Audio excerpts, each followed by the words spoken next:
श्रीपरमात्मने नमः।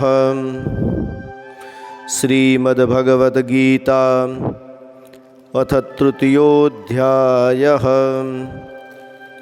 अर्जुन उवाच ज्यायसि चेत् कर्मणस्ते मता बुद्धिर्जनार्दन तत्किं कर्मणि घोरे मां नियोजयसि केशव। व्यामिश्रेणेव वाक्येन बुद्धिं मोहयसीव मे। तदेकं वद निश्चित्य येन श्रेयोऽहमाप्नुयाम्। श्रीभगवानुवाच लोकेऽस्मिन् द्विविधा निष्ठा पुरा प्रोक्ता मया नघ। ज्ञानयोगेन सांख्यानां कर्मयोगेन योगिनां। न कर्मणामनारम्भात् नैष्कर्म्यं पुरुषोऽश्नुते। न च सन्न्यासनादेव सिद्धिं समधिगच्छति। न हि कश्चित् क्षणमपि जातु तिष्ठत्यकर्मकृत्। कार्यते ह्यवसः कर्म सर्वः प्रकृतिजैर्गुणैः। कर्मेन्द्रियाणि संयम्य य आस्ते मनसा स्मरन्। इन्द्रियार्थान् विमूढात्मा मिथ्याचारः स उच्यते। यस्त्विन्द्रियाणि मनसा नियम्यारभतेऽर्जुन। कर्मेन्द्रियैः कर्मयोगम् अशक्तः स विशिष्यते। नियतं कुरु कर्म त्वं कर्मज्याह्यो ह्यकर्मणः। शरीरयात्रापि च ते न प्रसिद्धेद कर्मणः। यज्ञार्थात् कर्मणोऽन्यत्र लोकोऽयं कर्मबन्धनः। तदर्थं कर्म कौन्तेय मुक्तसङ्गः समाचर। सह यज्ञा प्रजा सृष्ट्वा पुरोवाच प्रजापतिः। अनेन प्रसविष्यध्वम् एषवोत्तिष्ठकामधुक्। देवान् भावयतानेन ते देवा भावयन्तु वः। परस्परं भावयन्तः श्रेयः परमवाप्स्यथ। इष्टान् भोगान् हि वो देवा दास्यन्ते यज्ञभाविताः। तेर्दत्तान् प्रदायेभ्यो यो भुङ्क्तेस्तेन एव शः। यज्ञशिष्टासिनः सन्तो मुच्यन्ते सर्वकिल्बिषैः। भुञ्जते ते त्वघं पापा ये पचन्त्यात्मकारणान्। अन्नाद्भवति भूतानि पर्जन्यादन्नसम्भवः। यज्ञाद्भवति पर्जन्यो यज्ञः कर्मसमुद्भवः। कर्म ब्रह्मोद्भवं विद्धि ब्रह्माक्षरसमुद्भवम्। तस्मात् सर्वगतं ब्रह्म नित्यं यज्ञे प्रतिष्ठितम्। एवं प्रवर्तितं चक्रं नानुवर्तयति हयः। अघायुरिन्द्रियारामो मोघं पार्थ स जीवति। यस्त्वात्मरतिरेव स्यात् आत्मतृप्तश्च मानवः। आत्मन्येव च सन्तुष्टः तस्य कार्यं न विद्यते। नैव तस्य कृतेनार्थो नाकृते नेह कश्चन।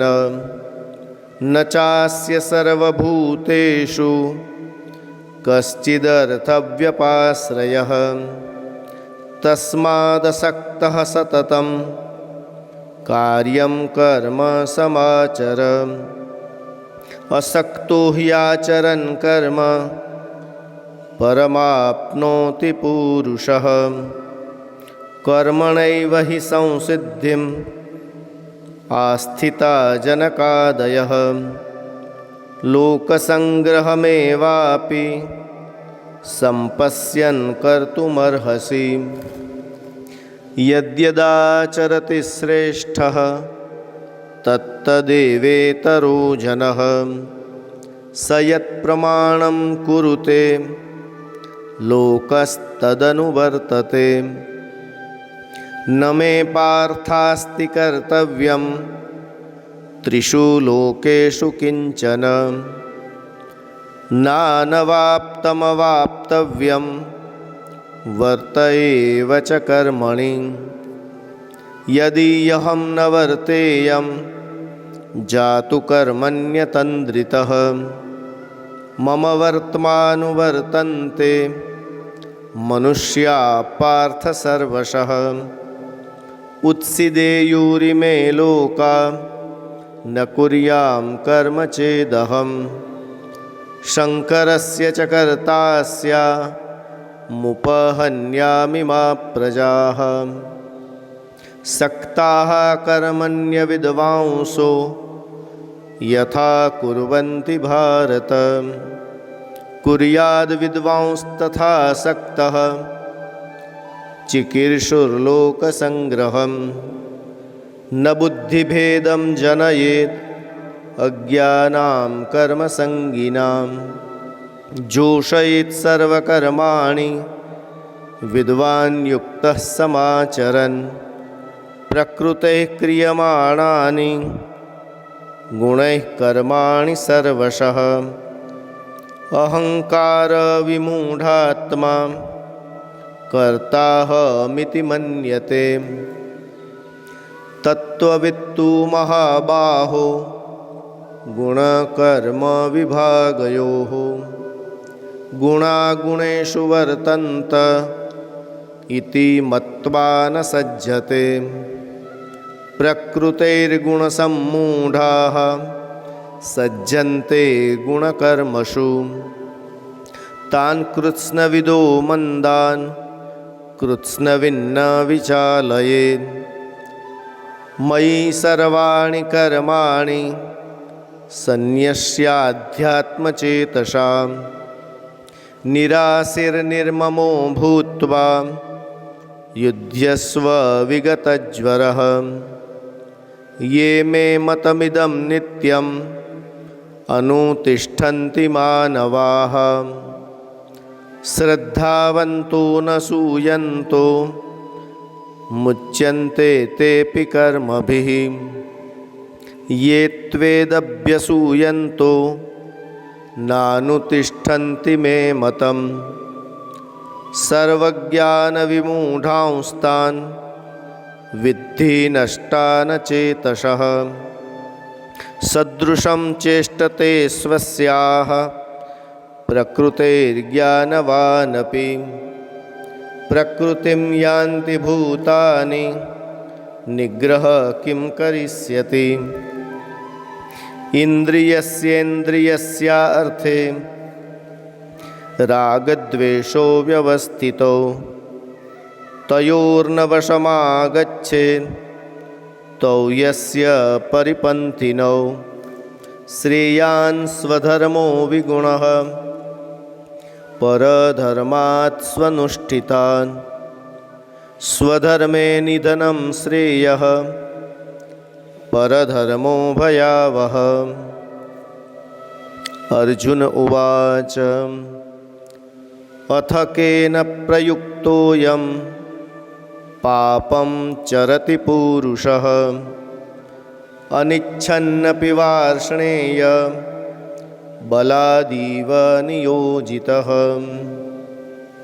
श्रीभगवानुवाच काम एष क्रोध एष रजो गुणसमुद्भवः महासनो महापाप्मा विद्येनमिह वैरिणं धूमेनाव्रियते वह्निः यथादर्शो मलेन च यथोल्बेनावृतो गर्भः तथा तेनेदमावृतम् आवृतं ज्ञानमेतेन ज्ञानिनो नित्यवैरिणां कामरूपेण कौन्तेय दुष्पुरेणानलेन च इन्द्रियाणि मनोबुद्धि रस्याधिष्ठानमुच्यते एतैर्विमोहयत्येव स ज्ञानमावृत्य देहिनम् तस्मात्त्वमिन्द्रियाण्यादौ नियम्य भरतर्षभ पाप्मानं प्रजह्येनं ज्ञानविज्ञाननाशनम् इन्द्रियाणि पराण्याहुः इन्द्रियेभ्यः परं मनः मनसस्तु परा बुद्धिः यो बुद्धे परतस्तुषः एवं बुद्धे परं बुद्ध्वा संस्तभ्यात्मानमात्मना जहि शत्रुं महाबाहो कामरूपं दुराशदम्। ॐ तत्सदिति श्रीमद्भगवद्गीता सूपनिषत्सु ब्रह्मविद्यायां योगशास्त्रे श्रीकृष्णार्जुनसंवादे कर्मयोगो नाम तृतीयोऽध्यायः। श्रीकृष्णार्पणमस्तु।